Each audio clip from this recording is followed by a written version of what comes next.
Post-harvest burn down in wheat. Darren, what are we going to use this year? Well, I got a little nervous. You said post-harvest burn down. I thought, wow, this corn's got a long ways to go before we're there, but our wheat crop does not.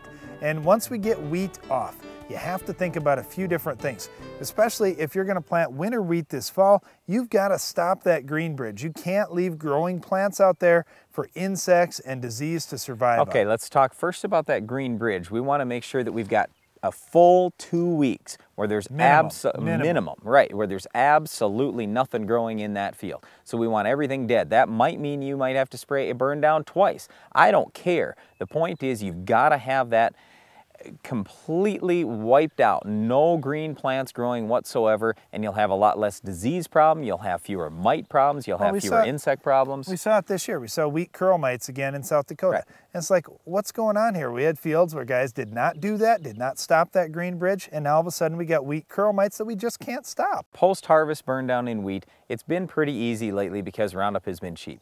Now, Roundup has come up a little bit in price this summer, unfortunately, but you know, still, what did it go up? 10, 25 cents an acre. I mean, it's still dirt cheap. You're going to spend maybe $3 an acre for a good rate of Roundup. But what we would caution you with is if you wait a while after that wheat harvest and you let some of the weeds get taller, then you might have to go out with more than the 22-ounce rate of RT3. You might need 32 ounces. You might need 44 ounces. You might need to throw something else in with it.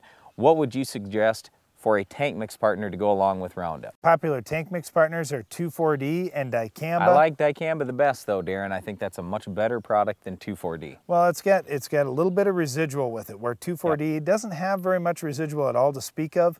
So that Dicamba may extend your window of control when you want 2 weeks to stop this green bridge. You know, Dicamba may be enough of a product to give that to you if you're using a strong rate with your Roundup. Now, the other thing you could consider throwing in there would be Sharpen. That would give you a little bit of residual going into the fall. Not a lot, but it'd give you some. Some people are also throwing Valor in. If you're doing it a few weeks before you're planting winter wheat, that's a good option too. Well, I think you have to have at least a month before you're going to plant winter wheat if you're going to use Valor. Well, if you're doing it in July and you're not going to plant until September or October, yeah, you've got quite a bit of time there. If you get a little bit of rain, the Valor is going to be just fine. And it's going to give you about 3 weeks of residual, maybe even just a hair more, you just never know. Yeah, so the nice thing is maybe that might save you a trip later in the summer doing another burn down if you've got that Valor residual there. So there are a lot of different products that you can choose from depending on how much residual you need and how much power you need in that burn down. I don't think you give Sharpen enough credit, Brian, that if you're putting Sharpen with that burn down, man, you're going to burn down some weeds fast. You're going to do an excellent job. We really like Sharpen in a number of different crops. Yeah, but the thing is you don't get a lot of residual unless you bump up to that 2 or 3 ounce rate. That's kind of what I'm getting at. Yeah, Sharpen is a great product. You just need a little higher rate if you want residual there. Now, a lot of people in the past have put Atrazine together with Roundup. I'm not big on doing that. For one, the Atrazine can neutralize some of the Roundup effectiveness.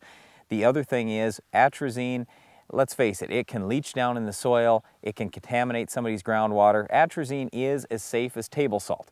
Okay, but the point is people don't like it in their water. So don't use Atrazine in your burn down program. We've got plenty of other good herbicides that aren't going to leach down, not going to get in the groundwater.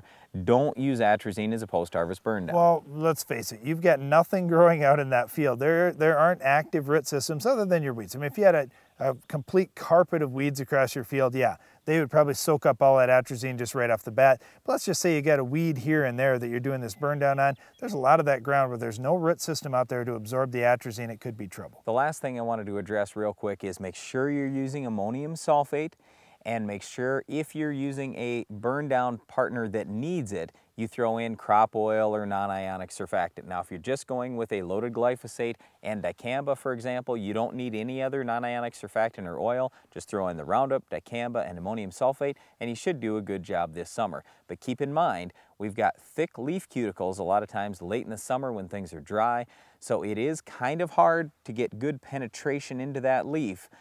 But if you've got Roundup, Dicamba, and ammonium sulfate, you should do all right.